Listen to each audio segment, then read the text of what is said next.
नमो भगवते वासुदेवाय नमः। योगिनी एकादशी व्रत कथा। प्राचीन काल की बात है। हस्तिनापुर नगरी धर्म, सत्य और भक्ति का केंद्र मानी जाती थी। उसी नगरी में धर्मराज युधिष्ठिर अपने भाइयों और प्रजा सहित निवास करते थे। वे सदा श्री कृष्ण के चरणों में लीन रहते थे और प्रत्येक व्रत, नियम तथा धर्म का पालन पूर्ण श्रद्धा से करते थे। एक दिन प्रातः काल जब सभा में विद्वान, ब्राह्मण, मंत्री और भाई एकत्रित थे, तब युधिष्ठिर के मन में एक विशेष जिज्ञासा उत्पन्न हुई।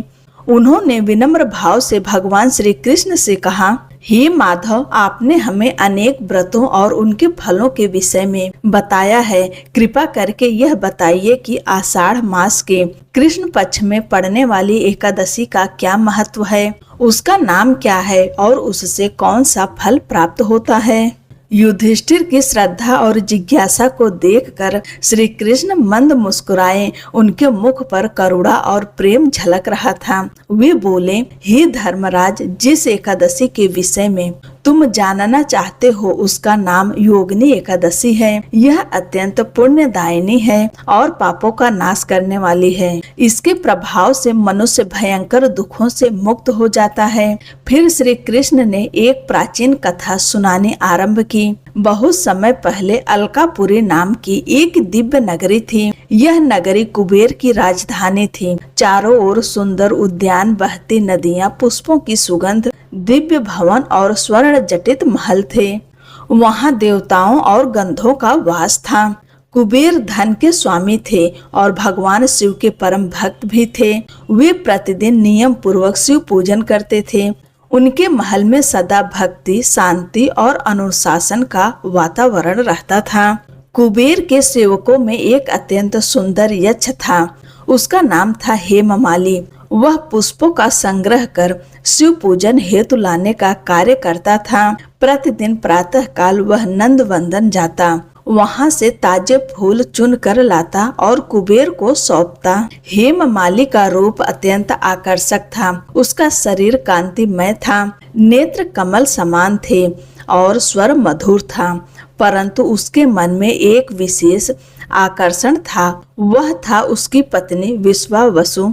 विश्वावसु अप्सरा तुल्य सुंदर स्त्री थी। उसका सौंदर्य देखकर देवता भी मोहित हो जाते थे। वह नृत्य, संगीत और प्रेम भाव में निपुण थी। हेममाली अपनी पत्नी से अत्यंत प्रेम करता था। जब भी उसे अवसर मिलता, वह कुबेर की सेवा छोड़कर उसके साथ समय बिताना चाहता था। एक दिन की बात है। उस दिन भी कुबेर को शिव पूजन के लिए पुष्पों की आवश्यकता थी, परंतु उस दिन हेममाली का मन अपनी पत्नी के साथ रहने में लगा हुआ था। वह नंद वंदन तो गया, परंतु पुष्प एकत्र करने के स्थान पर वह विश्वावसु के साथ विहार करने लगा। वे दोनों वन में संगीत, नृत्य और प्रेम में इतने मग्न हो गए कि समय का भान ही नहीं रहा। उधर कुबेर अपनी महल में शिव पूजन की तैयारी कर रहे थे। उन्होंने देखा कि समय बीत रहा है, परंतु हेममाली अभी तक पुष्प लेकर नहीं आया। कुबेर को चिंता हुई। उन्होंने सेवकों से पूछा, हेममाली अभी तक क्यों नहीं आया? किसी के पास उत्तर नहीं था। कुछ समय बाद हेममाली देर से पुष्प लेकर पहुंचा।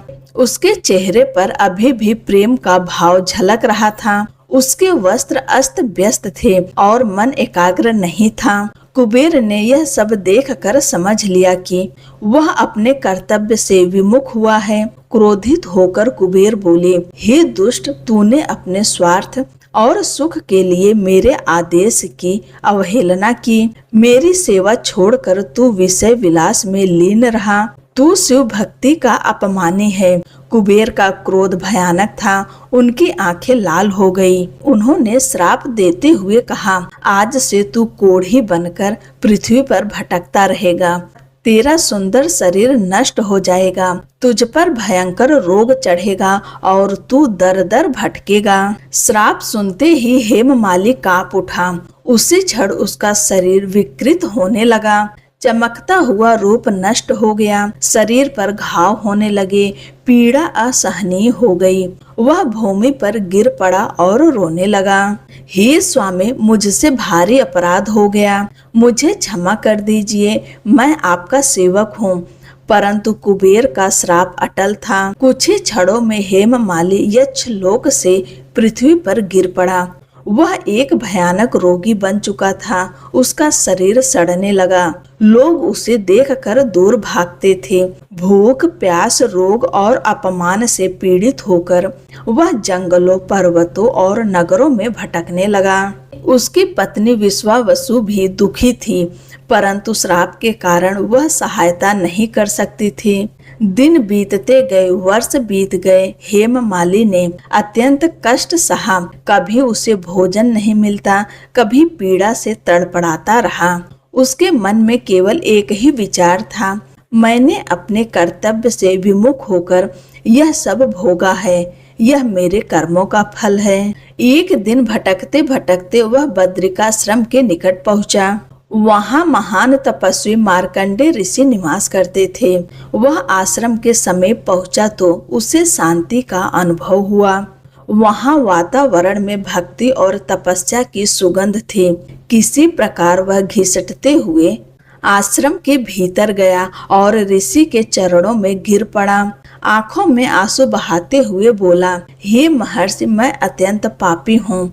अपने कर्तव्य से गिरकर मैंने यह अवस्था पाई है। कृपा करके मुझे उद्धार का मार्ग बताइए। मार्कंडे ऋषि करुणामय थे। उन्होंने अपनी दिव्य दृष्टि से उसका संपूर्ण वृत्तांत जान लिया। वे बोले, हे हेममाली, तूने अपने स्वामी और भगवान शिव का अपमान किया है, इसलिए यह दंड मिला। परंतु यदि तू सच्चे मन से पश्चाताप करे तो मुक्ति संभव है। हेममाली ने हाथ जोड़कर कहा, मुझे कोई भी मार्ग बताइए, मैं सब कुछ करने को तैयार हूँ। ऋषि बोले, आषाढ़ मास के कृष्ण पक्ष में योगिनी एकादशी आती है। यदि तू श्रद्धा से उसका पालन करेगा तो तेरा समस्त पाप नष्ट होगा और श्राप से मुक्ति मिलेगी। हेममाली को जैसे जीवन का नया प्रकाश मिल गया। उसने मन में दृढ़ निश्चय किया कि वह पूरी श्रद्धा से इस एकादशी का पालन करेगा। समय आने पर योगिनी एकादशी आई। उस दिन हेममाली ने सच्चे मन से भगवान विष्णु का स्मरण किया। उसने अपने हृदय से अहंकार, लोभ और वासना का त्याग किया। पूरे दिन वह भगवान के नाम का जाप करता रहा, नारायण नारायण नारायण। उसकी आंखों से आंसू बहते रहे। वह अपने अपराधों को स्मरण कर पश्चाताप करता रहा। रात्रि में भी उसने विश्राम नहीं किया और भक्ति में लीन रहा। जब द्वादशी की सुबह हुई तब आकाश से दिव्य प्रकाश उतरा। एक दिव्य विमान प्रकट हुआ।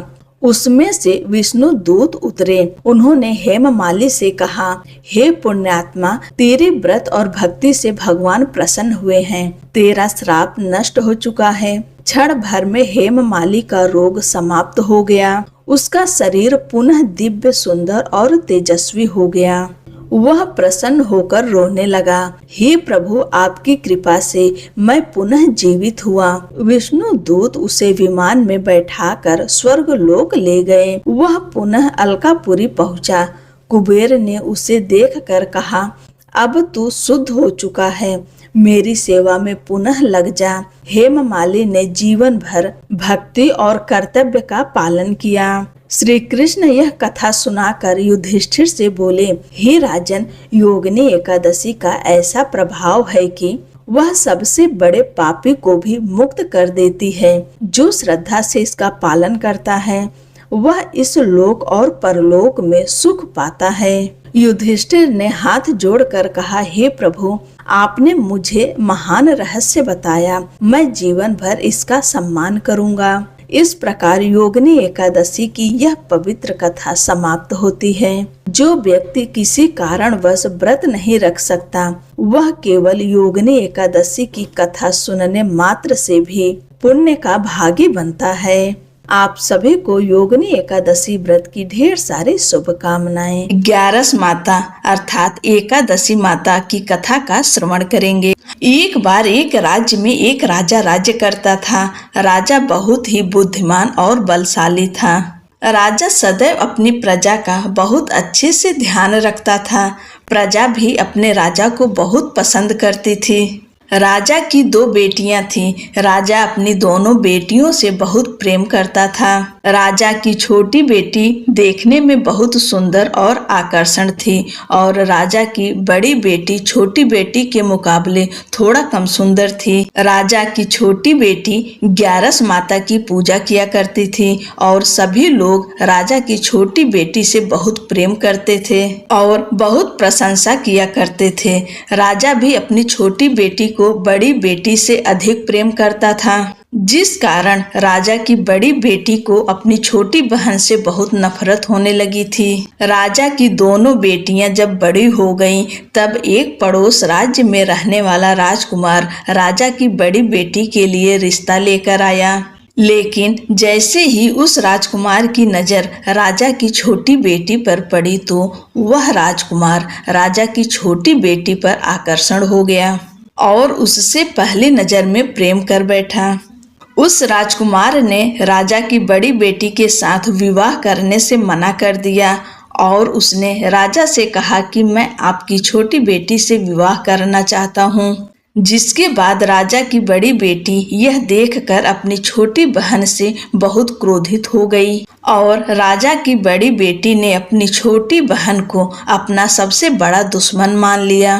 राजा की बड़ी बेटी ने अपनी छोटी बहन से बदला लेने का निर्णय लिया, जिसके लिए उसने अपनी छोटी बहन को जान से मारने का प्लान बनाया। राजा की बड़ी बेटी ने अपनी छोटी बहन को मारने के लिए सबसे पहले एक लड्डू में जहर मिलाकर अपनी छोटी बहन को दे दिया और उसको लड्डू खाने के लिए कहा। लेकिन लड्डू खाने के बाद भी छोटी बहन को कुछ नहीं हुआ। बड़ी बहन यह देखकर बहुत आश्चर्यचकित हो गई, लेकिन बड़ी बहन ने हार नहीं मानी और उसने जब रात में छोटी बहन अपने कमरे में सो रही थी तब एक मटके में सांप रखकर उसे कमरे में छोड़ दिया। लेकिन सांप भी छोटी बहन का कुछ नहीं कर पाया। जिसके बाद बड़ी बहन ने अपनी छोटी बहन से कहा कि चलो हम लोग कुएं से पानी भरकर लाते हैं, जिसके लिए वह अपनी छोटी बहन को पानी भरने के बहाने कुएं के पास ले गई और उसने अपनी छोटी बहन को कुएं में धक्का दे दिया। लेकिन छोटी बहन को तब भी कुछ नहीं हुआ, क्योंकि हर बार 11 माता उसकी रक्षा कर रही थी और उधर बड़ी बहन अपने सारे प्रयासों के बाद असफल हो रही थी, जिससे वह बहुत क्रोधित होती जा रही थी। फिर उसने अपनी छोटी बहन के पास जाकर उससे खुद ही पूछा कि मेरी छोटी बहन, तुमको पता है भगवान ने सबकी मृत्यु एक निश्चित समय पर लिखी हुई है और कैसे तुम्हारी मृत्यु होगी, क्या यह तुम जानती हो? तब छोटी बहन ने अपनी बड़ी बहन को बताया कि हाँ, मैं जानती हूँ मेरी मृत्यु कैसे होगी। छोटी बहन से यह सुनकर बड़ी बहन मन ही मन बहुत प्रसन्न होने लगी और उसने अपनी छोटी बहन से कहा कि तो मुझे अपनी मृत्यु का राज बताओ। छोटी बहन ने अपनी बड़ी बहन से कहा कि मेरी मृत्यु तो एक तोते में है, जो तोते के गले में एक हार है, उससे मेरी मृत्यु होगी। जब तक कोई भी व्यक्ति तोते को मार कर वह हार अपने गले में पहनेगा तो मैं मूर्छित हो जाऊंगी और जैसे ही उस हार को अपने गले से उतारेगा तो मैं वापस से जीवित हो जाऊंगी। अपनी छोटी बहन की मृत्यु का राज जानकर बड़ी बहन बहुत खुश हो गई और उसने अपनी छोटी बहन को मारने के लिए उसके पालतू तोते को ढूंढना शुरू कर दिया और छोटी बहन को इस बात का आभास हो गया था कि कोई उसकी जान लेना चाहता है। जिसके लिए वह अपने पिताजी के पास गई और उसने अपने पिताजी से कहा कि पिताजी, मेरी मृत्यु के बाद आप मुझे जलाइएगा मत, बल्कि आप मुझे अपनी पुरानी वाली हवेली में एक पलंग में लिटाकर छोड़ दीजिएगा। अपनी छोटी लड़की की यह बात सुनकर राजा बहुत आश्चर्यचकित हो गए। राजा ने अपनी छोटी बेटी से पूछा, बेटी, तुम ये क्या कह रही हो?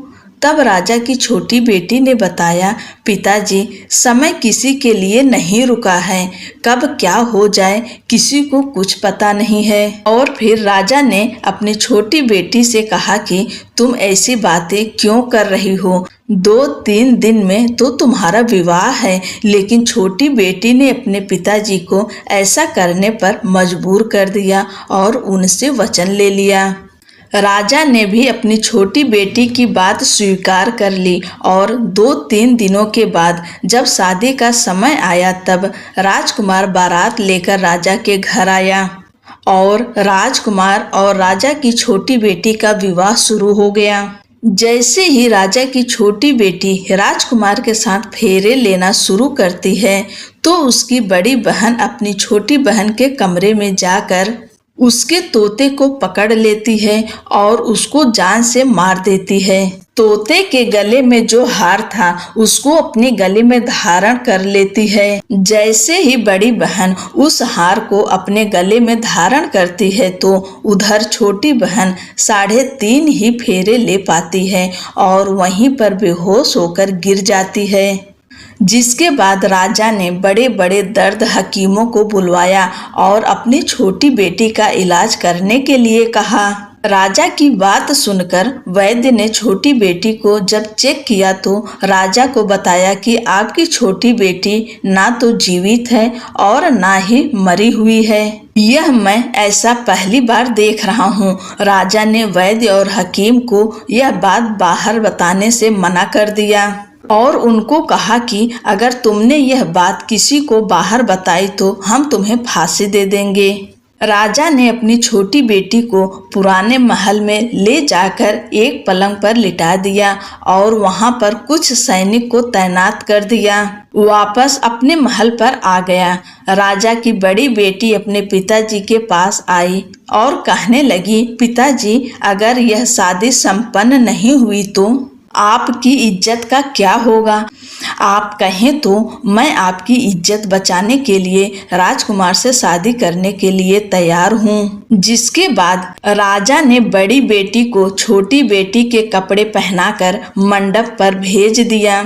लेकिन राजकुमार यह जान गया कि यह राजा की छोटी बेटी नहीं है बल्कि यह राजा की बड़ी बेटी है। लेकिन जब राजकुमार ने शादी करने से मना किया तो सभी लोगों ने राजकुमार को विवश करके राजा की बड़ी बेटी से बचे हुए फेरों को संपन्न करा दिया और विवाह करवा दिया। जिसके बाद राजकुमार राजा की बड़ी बेटी को अपने महल ले गया। राजकुमार राजा की बड़ी बेटी से ना तो बात करता था, न ही उसको पसंद करता था और ना ही उसके आसपास भटकता था। और राजकुमार ने यह फैसला लिया था कि वह अपनी प्रेमिका को ढूंढ कर रहेगा और यह जानकर रहेगा कि उसके साथ क्या हुआ है। एक दिन राजकुमार अपने घोड़े पर सवार होकर राजा के पुराने महल के पास पहुंच गया, जहां पर उसने कुछ सैनिकों को देखा। महल के पास पहुंचकर राजकुमार ने जब महल को ध्यान से देखा तो वह समझ गया कि यह तो हमारे ससुर जी का महल है। तब राजकुमार ने सैनिकों से पूछा, तुम लोग यहाँ क्या कर रहे हो और इस महल के अंदर उस पलंग पे कौन लेटा है? जिसके बाद सैनिकों ने बताया कि यहाँ पर राजा की छोटी बेटी लेटी है।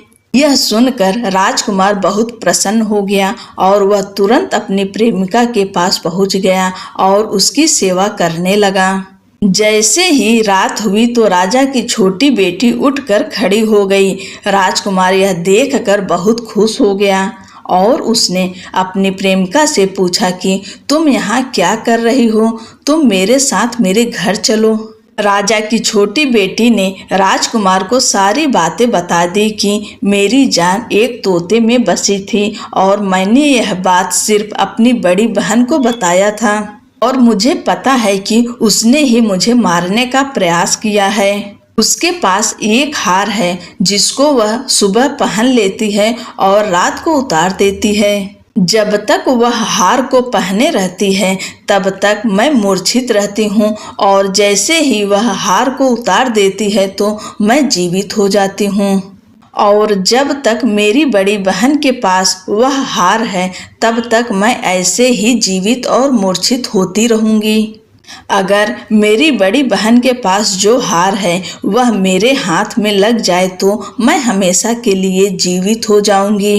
राजकुमार यह बात सुनकर राजा की छोटी बेटी के पास रहने का निर्णय ले लिया और उसने अपने बचे हुए सारे फेरे उस पलंग पे लेटी राजा की छोटी बेटी के साथ ले लिए और अपना विवाह पूर्ण कर लिया और वहीं पर ही रहने लगा। देखते ही देखते कुछ समय में राजा की छोटी बेटी और राजकुमार की पत्नी पेट से हो गई। एक दिन राजकुमार को किसी काम से बाहर जाना पड़ा। तब छोटी बहन के पेट में बहुत तेज दर्द होने लगा, जिसके बाद उसने 11 माता का आवाहन किया, जिसके बाद वहां पर 11 माता प्रकट हुई और उन्होंने अपने भक्तों के दर्द को दूर किया और एक पुत्र की प्राप्ति करवाई। और वहीं पर अचानक से राजकुमार भी आ गया। राजकुमार ने 11 माता को देखा तो वह आश्चर्यचकित हो गया और उसने तुरंत माता को प्रणाम किया और 11 माता ने राजकुमार से कहा कि जब तुम्हारा पुत्र 5 वर्ष का हो जाए तो तुम अपनी पत्नी का हार लाकर इसके गले में डाल देना। और देखते ही देखते राजकुमार और राजा की छोटी बेटी का पुत्र 5 वर्ष का हो गया। तो राजकुमार अपने बेटे से कहता है कि बेटा, मैं कुछ काम से बाहर जा रहा हूँ, तुम अपनी माता का ध्यान रखना। और वहाँ से चला जाता है। राजा को बाहर निकलता देख बड़ी बहन के सैनिक देख लेते हैं और बड़ी बहन को जाकर सारी बातें बता देते हैं, जिसके बाद बड़ी बहन अपनी छोटी बहन के पुत्र को वहां से उठवा लेती है और उसको मरवा देती है। छोटी बेटी के पुत्र के 2 टुकड़े करवा देती है। पहला टुकड़ा चक्की के पास छुपा देती है और दूसरा टुकड़ा अपनी पलंग के नीचे रख देती है। अब 11 माता भिखारी का रूप लेकर आती हैं। एक भिखारी का रूप रखकर बड़ी बहन के पास चली जाती हैं, जिसके बाद वहां पर भिक्षा मांगने लगती हैं। बड़ी बहन अपने नौकरों से कहती है कि जाकर भिक्षा दे दो, लेकिन जैसे ही नौकर 11 माता को भिक्षा देने के लिए आते हैं तो माता उन्हें मना कर देती हैं और कहती हैं कि तुम्हारी महारानी से ही भिक्षा लूंगी। जिसके बाद बड़ी बहन स्वयं ही भिक्षा देने के लिए माता के पास आती है। तब माता एक बिल्ली का रूप लेकर उसके कमरे में चली जाती हैं और वहां छोटी बेटी के पुत्र को 2 टुकड़ों को आपस में जोड़ देती हैं और उसे जीवित कर देती हैं। उसे वहां से ले जाती हैं। राजकुमार अपने बेटे को लेकर अपनी पत्नी के पास जाता है और उसे कहता है कि तुम इसका ध्यान रखना। अगर तुम इस बच्चे का अच्छे से ध्यान रखोगी तो मैं तुमसे बात करूंगा। एक दिन राजकुमार अपने बच्चे से कहता है कि तुम मम्मी के उनके गले का हार मांग लो। जिसके बाद राजकुमार का लड़का अपनी मम्मी के पास जाता है और कहता है कि मम्मी, मुझे तुम्हारा हार चाहिए जो तुमने गले में पहन रखा है। यह सुनकर पहले तो बड़ी बहन बहुत क्रोधित होती है, पर उसको यह याद आता है कि राजकुमार ने कहा था कि अगर मैं इस बच्चे का ध्यान अच्छे से रखूंगी तो वह मुझसे बात करेंगे, जिसके कारण वह हार उस बच्चे को दे देती हैं और वह तुरंत हार को ले जाकर अपने पिताजी को दे देता है। और तभी राजकुमार अपने बेटे को लेकर वहां से जाने लगता है और अपनी पत्नी से कहता है कि तुम हमारे लिए खाना बनाकर रखना, मैं शाम को आकर तुम्हारे साथ खाऊंगा। और वह अपने बेटे को लेकर वहां से चला जाता है। जिसके बाद वह राजा के पास जाता है और उनको सारी बातें बता देता है। राजा अपनी बड़ी बेटी की यह करतूत सुनकर बहुत क्रोधित होते हैं और अपनी परवरिश पर ही दोष देने लगते हैं और राजकुमार को अपनी छोटी बेटी के साथ रहने के लिए आदेश देते हैं। बोलो एकादशी माता की जय, 11 माता की जय।